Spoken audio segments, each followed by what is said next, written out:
ایک شخص یہ چاہتا ہے کہ میں کوئی ہاسپٹل بنا کر انسانی خدمت کروں گا، کوئی یہ چاہتا ہے کہ میں کوئی اسکول بنا کر انسانی خدمت کروں گا، کوئی یہ چاہتا ہے کہ وہ لوگوں کو فائنینشیل ہیلپ کر کے ان کو انٹرپرینورشپ کے ماڈل کے اوپر اپنے پاؤں پہ کھڑا کر کے اور ان کی خدمت کریں گے. یعنی کہ مختلف طرح کے ماڈلز ہو سکتے ہیں جو آپ استعمال کر سکتے ہیں اس اپنے آبجیکٹیو کو حاصل کرنے کے لیے. اور یہ جو ڈفرینٹ طرح کے ماڈلز آئیں گے یہ کہلاتا ہے آپ کا ویژن. یعنی کہ آپ کا ایک ویژن ہوتا ہے کہ جس کے تحت آپ سارے یہ کام کرتے ہیں. اب ویژن کے حوالے سے ایک بات انتہائی اہم ہے، وہ یہ کہ ویژن جو ہوتا ہے وہ ٹائم اور پرسنالٹی پر ڈپینڈنٹ نہیں ہوتا. اسی بات کو میں دوبارہ دہراؤں گا کہ ویژن ٹائم اور پرسنالٹی پر ڈپینڈنٹ نہیں ہوتا. یعنی کہ آپ کا ویژن ایسا ہونا چاہیے کہ جس کے اندر کوئی ٹائم فریم نہ ہو. مثال کے طور پر آپ یہ چاہتے ہیں کہ آپ انسانیت کی خدمت کرنا چاہتے ہیں ان کو ہیلتھ میں فیسلٹیز دے کر. اب ظاہری بات ہے یہ ضرورت آج سے 1000 سال پہلے بھی تھی، 5000 سال پہلے بھی تھی، 1000 سال بعد بھی رہے گی، 5000 سال بعد بھی رہے گی. تو لہٰذا یہ ٹائم کے ساتھ باؤنڈ نہیں ہے. پھر اس خدمت کو کرنے کے لیے کسی خاص پرسنالٹی کی نہیں بلکہ کوئی بھی جو بھی چاہے وہ اس خدمت کو کر سکتا ہے. تو لہٰذا ویژن ایسا ہوگا کہ جو کسی بھی پرسنالٹی یا کسی بھی ٹائم کے اوپر ڈپینڈنٹ نہیں ہوگا بلکہ وہ اس سے آزاد ہوگا. تو ہر شخص کا اپنا ایک ویژن ہونا چاہیے، اس کی اپنی ایک ویژن سٹیٹمنٹ ہونی چاہیے تاکہ اس کی روشنی میں جو وہ اپنی زندگی کو با مقصد بنا سکے. مثلا جیسے میں نے اپنی جب ویژن سٹیٹمنٹ لکھی تو وہ یہ تھی کہ ٹو فیسیلیٹیٹ ادرز، یعنی کہ دوسروں کو فیسیلیٹیٹ کرنا ان کی دنیا اور آخرت کی کامیابی میں. یعنی کہ دوسروں کی ہیلپ کرنا، چاہے وہ ہیلپ جو ہے وہ نالج کے لحاظ سے ہو، اویئرنیس دے کر ہو، کوئی فزیکل، انٹلیکچوئل، اسپرچول یا ایموشنل ہیلپ کے لحاظ سے، جو بھی سورس اس کے لیے استعمال کیا جائے وہ جو ہے وہ مدد کرنا دوسروں کی اس حوالے سے، اور پھر اپنے آپ کو اور اپنی فیملی کو دنیا اور آخرت دونوں میں کامیاب کرنا. یعنی کہ یہ ایک ویژن ہے. اس طرح ڈفرینٹ ویژنز ہو سکتے ہیں. یعنی کہ آپ اپنا کوئی بھی ویژن بنا لیں لیکن وہ ویژن ایسا ہو کہ جو نوبل کاز رکھتا ہو، جس کے اندر سرونگ دی ہیومینٹی ہو، جس کے اندر کوئی کاز پورا ہو رہا ہو، جو کسی آئیڈیالوجی سے نکل کر جو ہے وہ آیا ہو. یعنی کہ اگر آپ یہ کہیں کہ میں نے زندگی کے اندر کسی فلاں ادارے کا CEO بننا ہے، میں نے زندگی میں اتنا پیسہ کمانا ہے، میں نے اپنا بزنس اسٹیبلش کرنا ہے، کہنے کا تو یہ ویژن ہے لیکن اسلامک پیراڈائم کے لحاظ سے اس کو ایک اچھا ویژن یا سکسیسفل ویژن نہیں کہا جائے گا کیونکہ اس کے اندر کوئی نوبل کاز نہیں ہے.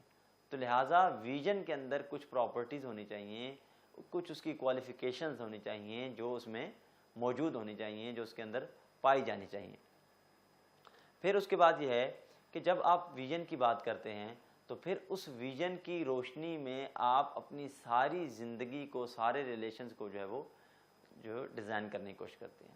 دیکھیں زندگی میں آپ جو بھی کریں گے اس میں 3 کوسچنز امپورٹنٹ ہوں گے. وٹ، آپ کیا کرنا چاہتے ہیں، وہ آپ کا ویژن ہوگا، وہ آپ کا آبجیکٹیو ہوگا، وہ آپ کا ایم ہوگا.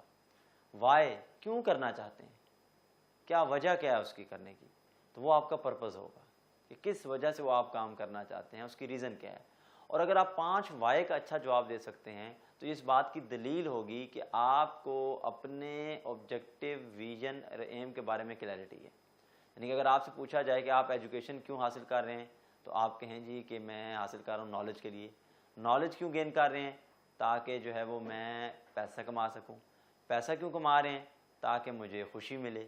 خوشی کیوں تمہیں چاہیے، کیونکہ یہ میری ایموشنل، اسپریچول اور یہ نیڈ ہے. تو لہٰذا کیا یہ وائی مختلف سوالات کر کے آپ کو اس کی جو ہارڈ کور ریزن ہے، جو بیک گراؤنڈ میں ریزن ہے، اس تک پہنچا جاتا ہے تاکہ جو چیزوں کو انڈرسٹینڈ کیا جا سکے. اب ہمارے معاشرے میں یہ پرابلمز ہے کہ بہت سے لوگ ویژن بنانے پر، پلاننگ کرنے پر تیار نہیں ہوتے. تو ان کے کچھ آرگومنٹس ہوتے ہیں. وہ یہ کہتے ہیں کہ بھئی اس کو بنانے کی ضرورت نہیں ہے، بس زندگی جیسے چل رہی ہے، وقت جیسا گزر رہا ہے اس کے مطابق ہمیں جو ہے وہ ڈیل کرنا چاہیے، جو معاملہ سامنے آئے اس لحاظ سے. تو ان کے جو آرگومنٹس ہوتے ہیں یا جو ریزنز ہوتی ہیں وہ نارملی سب سے پہلی ریزن یہ ہوتی ہے کہ وہ یہ کہتے ہیں کہ مقدر، ہمارے مقدر میں جو ہوگا وہ ہمیں مل جائے گا، ہمارے مقدر میں جو ہے وہی ہمارے ساتھ ہوا. تو لہٰذا مقدر ڈومیننٹ ہے، مقدر پاورفل ہے، اور ہمارا اختیار، ہماری ول کی تو کوئی حیثیت نہیں ہے، کوئی اہمیت نہیں ہے. اگر ہے بھی تو ہم اس کو اتنا زیادہ پرومیننٹ نہیں کرتے کیونکہ ہم رسپانسبلٹی نہیں لینا چاہتے. تو لہٰذا ہم تھوڑی سی بات اس پر بھی کریں گے کہ بیسیکلی مقدر ہے کیا.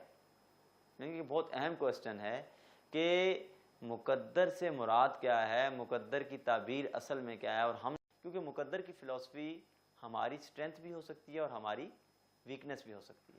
یعنی کہ اگر ہم اسی مقدر کو پراپرلی ایک پازیٹیو وے میں یوٹیلائز کریں گے تو یہ ہماری اسٹرینتھ ہوگی, اور اگر ہم اس کے ذریعے سے راہ فرار اختیار کریں گے, اس کے ذریعے سے اپنی کمزوریوں کو چھپائیں گے, اس کے ذریعے سے اپنی جو ایک رسپانسبلٹی کو نہیں لیں گے, تو پھر کیا ہوگا, پھر یہی مقدر ہمارے لیے نیگیٹو ہوگا.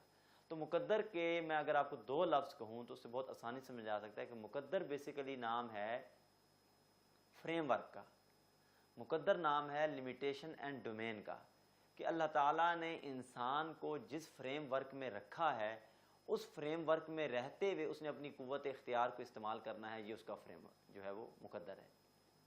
یعنی کہ اس کا یہ مطلب ہے کہ اگر میں اس روم میں موجود ہوں تو میں جو موومنٹ کر سکتا ہوں اس روم کے اندر رہتے ہوئے, جو مجھے لمیٹیشن اینڈ ڈومین دی گئی ہے, جو میری فریم ورک ہے, اس کے تحت جو میں کام کروں گا وہ میرا جو ہے وہ مقدر ہے.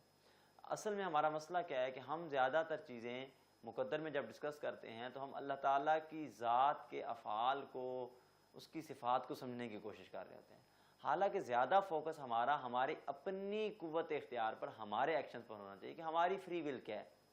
لیکن جیسے کہا گیا ان اردنا الامانۃ علی السماوات والارض فابین ان یحملنها وحملها الانسان, کہ ہم نے اس امانت کو پیش کیا آسمانوں اور زمینوں پر اور جو ہے وہ پہاڑوں پر, اس کو اٹھا لیا انسان نے, یعنی کہ انسان نے وہ ذمہ داری لی.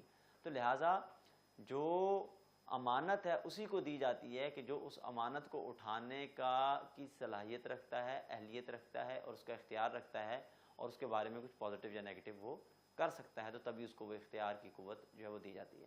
تو لہٰذا ہمیں فوکس اس بات پہ کرنا ہوگا کہ ہمیں جو اختیار کی قوت دی گئی ہے اور اس کے ذریعے سے ہم جو چیزیں اس دنیا میں کرتے ہیں اور اس کے جو پازیٹیو یا نیگیٹو ریزلٹس آتے ہیں, اس کی بنیاد پر جو پروڈکٹیوٹی ہوتی ہے وہ امپورٹنٹ ہے.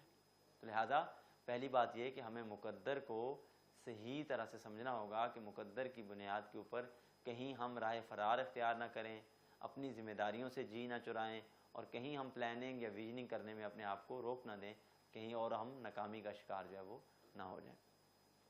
دوسرے نمبر پر جو بات ہوتی ہے وہ یہ ہے کہ ہم یہ کہتے ہیں کہ نہیں جو کچھ ہو رہا ہے وہ ٹھیک ہے, سب اچھا ہے.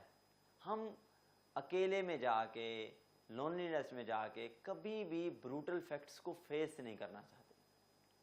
کیونکہ دیکھیں جیسے کوٹیشن ہے کہ there is always vacuum for the betterment, کہ ہمیشہ بہتری کے لیے کوئی نہ کوئی ویکیوم رہتا ہے. کوئی بھی کام ہو رہا ہو, آپ کوئی بھی ایکٹیویٹی کر رہے ہوں, آپ کوئی بھی پروجیکٹ کر رہے ہوں, آپ کسی بھی کام میں انوالو ہوں, تو اس میں کہیں نہ کہیں کچھ نہ کچھ بہتری کا جو ہے وہ گیپ موجود رہتا ہے.